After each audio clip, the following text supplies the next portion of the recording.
किसानों के चक्का जाम के बीच दिल्ली पुलिस 26 जनवरी की हिंसा की जांच भी तेज कर चुकी है। पुलिस ने कल कुछ और दंगाइयों की तस्वीरों को जारी किया जिन पर 26 जनवरी को दिल्ली में तोड़फोड़ करने का आरोप है। इन सभी की पुलिस को तलाश है। उधर टूल किट मामले में दिल्ली पुलिस ने गूगल से उस आईपी एड्रेस और लोकेशन की जानकारी देने को कहा है जहां से पहली बार टूल किट को गूगल डॉक्स पर अपलोड किया गया था। आईपी एड्रेस और लोकेशन के जरिए उस शख्स को ढूंढने में मदद मिलेगी जिसने टूल किट को तैयार किया और गूगल डॉक्स यानी कि गूगल डॉक्यूमेंट पर उसे अपलोड किया।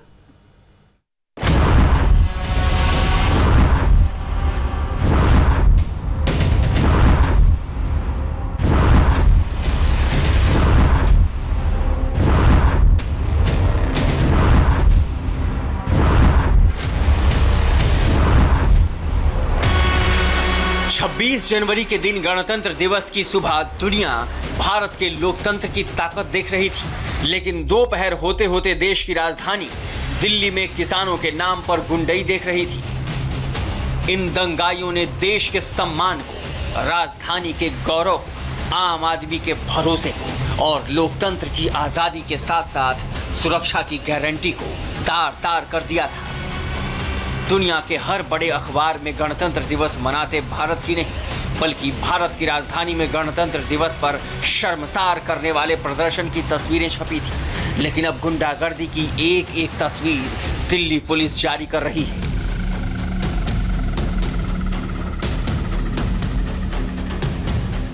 सबसे पहले आपको आईटीओ पर हुए उपद्रव की तस्वीर दिखाते हैं। 10 तस्वीरों में आप समझ जाएंगे कि उपद्रवियों ने पुलिस वालों को कैसे टारगेट किया था। किसान का नाम लेकर गणतंत्र की इज्जत बढ़ाने का भरोसा देकर किसानों ने कैसा उत्पात मचाया था। एक तस्वीर में कुछ दंगाई पुलिस वाले को जबरन खींच कर ले जा रहे हैं तो दूसरी तस्वीर में कोई हाथापाई कर रहा है।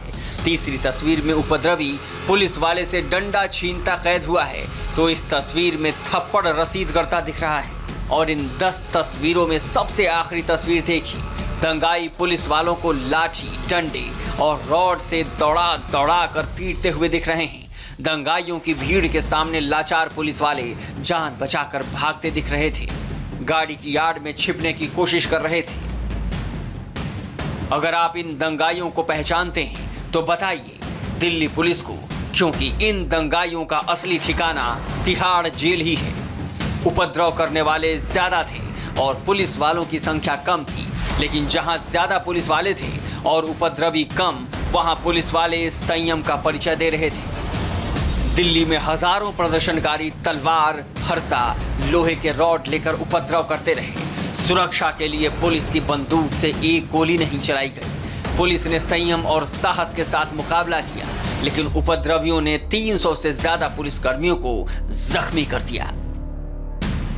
हमारी जो स्पेशल इन्वेस्टिगेशन टीम है वो जितने भी एविडेंस हमारे सामने आए हैं, वीडियो फुटेजेस और मोबाइल अपलोड, जो मोबाइल वीडियो फुटेजेस के माध्यम से पब्लिक के कोऑपरेशन से भी हमारे पास आए हैं। इस तरीके के 1000 से ज़्यादा वीडियो हमारे पास हैं। उन तमाम वीडियोज़ की जांच कर रही है हमारी स्पेशल इन्वेस्टिगेशन टीम और उसकी एग्जामिनेशन और फोरेंसिक डेवलपमेंट जो हम एडवांस सॉफ्टवेयर यूज़ करके करते हैं, उसके तहत इन जो उपद्रवियों की जो तस्वीर साफ करके जो साफ आता है, उनके पहचान के लिए हमने ये पब्लिक के साथ पब्लिक डोमेन में इसको साझा किया है ताकि इन उपद्रवियों की पहचान तुरंत हो जाए और ये कानून के गिरफ्त में आए।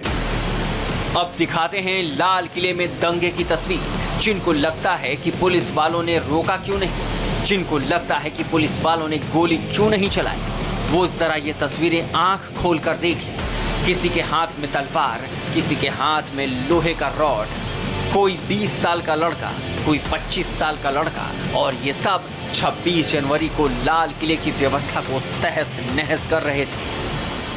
तस्वीरों में लाठी और तलवार से लैस उपद्रवी दिल्ली पुलिस के जवानों पर हमला कर रहे थे। आप सोच नहीं सकते अगर दिल्ली पुलिस जवाब देती तो फिर लाल किले की तस्वीर क्या होती, कितने लोगों की मौत होती और पता नहीं कितने लोग घायल होते। उपद्रव मचाने वाले जानते थे कि आज नहीं तो कल उनकी धड़ पकड़ होगी, इसलिए कुछ अपने चेहरे पर मास्क लगाकर आए थे। इस वजह से दिल्ली पुलिस के लिए उनकी पहचान मुश्किल हो रही है। ये सारे उपद्रवी अभी फरार हैं, ये कानून से भागे हुए हैं। हमारी टीम इनके पीछे पीछे है, लगातार हम लोग तफ्तीश को आगे बढ़ाते हुए इनके ऊपर सर्वेलेंस रख रहे हैं। ये जल्द ही कानून की पकड़ में आएंगे। जो लिस्ट निकल कर आ रही है, इतने सारे लोग हैं, क्या उम्मीद लग रही है कि इनकी पहचान कब तक हो जाएगी? लगातार हमारी टीम इनकी जो वीडियो फुटेजेस हैं उनका जांच करते हुए उसको तफ्तीश को आगे बढ़ा रहे हैं। और जैसे कि हमारे पास 50 से ज़्यादा उपद्रवियों का चेहरा साफ होने पर उसको हमने पब्लिक डोमेन में तुरंत साझा किया है, ताकि इनकी पहचान तुरंत हो और इनकी पहचान होते ही इनके ऊपर इनको पकड़ने के लिए हमारी टीम को मदद मिल सके। उधर हिंसा के पीछे की इंटरनेशनल साजिश को भी पुलिस सुलझाने में लगी है। दिल्ली पुलिस ने गूगल से उस आईपी एड्रेस और लोकेशन की जानकारी देने को कहा है जहां से पहली बार टूल किट को गूगल डॉक्स पर अपलोड किया गया था। आईपी एड्रेस और लोकेशन के जरिए उस शख्स को ढूंढने में मदद मिलेगी जिसने टूल किट को तैयार किया और गूगल डॉक्स पर अपलोड किया। टूल किट के अंदर दिए गए कुछ इंस्टाग्राम प्रोफाइल, ट्विटर अकाउंट और ईमेल आईडी भी थे। इसलिए दिल्ली पुलिस इंस्टाग्राम से भी मामले को सुलझाने में मदद मांगने वाली है। जिस प्रोफाइल का टूल किट में जिक्र है उसका डोमेन आईडी भी गूगल से पूछा गया है। उम्मीद है कि आईपी एड्रेस मिलने के बाद सारे चेहरे एक्सपोज होंगे। टूल किट वाले डॉक्यूमेंट्स जरूर डिलीट कर दिए गए हैं, लेकिन रिकवरी 100% हो सकती है। जिन किसानों के कंधे पर चढ़कर साजिश रचने वाले भारत के खिलाफ प्रोपेगेंडा चलाना चाहते थे, उन्हें ये भी जल्द ही समझ में आ जाएगा कि किसानों के लिए सच्ची आज़ादी क्या है और प्रोपेगेंडा क्या है। किसानों को आज़ादी के नाम पर सुनियोजित तरीके से डराया जा रहा है, नए कानून के बहाने उन्हें बरगलाया जा रहा है और ये सब इस टूल किट में नजर आ रहा है।